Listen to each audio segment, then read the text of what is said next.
ഏരിയയിലും മലപ്പുറം ഏരിയയിലും മന്തി എന്ന് പറഞ്ഞു കഴിഞ്ഞാൽ ഒരു വികാരം തന്നെയാണ്. അപ്പം നമ്മളും മലപ്പുറം ജില്ലയിൽ കൊണ്ടോട്ടി എന്ന് പറഞ്ഞ സ്ഥലത്ത് വന്നപ്പോൾ മന്തി കഴിക്കാൻ ഒരു വികാരം തോന്നി.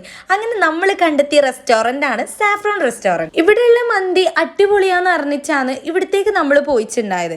അങ്ങനെ നമ്മൾ പല വെറൈറ്റി ഓഫ് മന്തീസ് അവിടെ നമ്മൾ ട്രൈ ചെയ്ത് നോക്കിയിട്ടുണ്ടായി. പിന്നെ ഒരുപാട് പേര് ചോദിച്ചു വരുന്ന ഈ ഒരു മന്തിയാണ് കാന്താരി അൽഫാം മന്തി. നല്ല രീതിക്ക് ടേസ്റ്റ് ഉണ്ടായിരുന്നു. ഒരു സ്പൈസിയൊക്കെ ഇഷ്ടപ്പെടുന്നവരാണെന്നുണ്ടെങ്കിൽ അടിപൊളിയായിരിക്കും. പിന്നെ നമ്മൾ ട്രൈ ചെയ്തിട്ടുണ്ടായിരുന്നു ഈ ഒരു ഹണി അൽഫാം മന്തി.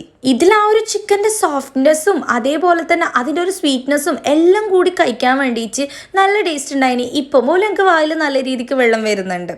പിന്നെ നമ്മൾ ട്രൈ ചെയ്തിട്ടുണ്ടായതാണ് ഈ ഒരു പെരി പെരി അൽഫാം മന്തി. എല്ലാ ചിക്കൻ്റെയും ആ ഒരു സോഫ്റ്റ്നെസ് എടുത്തെടുത്ത് പറയേണ്ട കാര്യമാണ്, അത്രയും ടേസ്റ്റ് ഉണ്ടായി. പിന്നെ ഒരു മന്തി ലവർ അല്ലാത്ത എനിക്ക് ഈ ഒരു സ്പോട്ടിലുള്ള മന്തി എന്ന് പറയുന്നത് അത്രയും അടിപൊളിയായിട്ട് തോന്നിയിട്ടുണ്ടായിന്.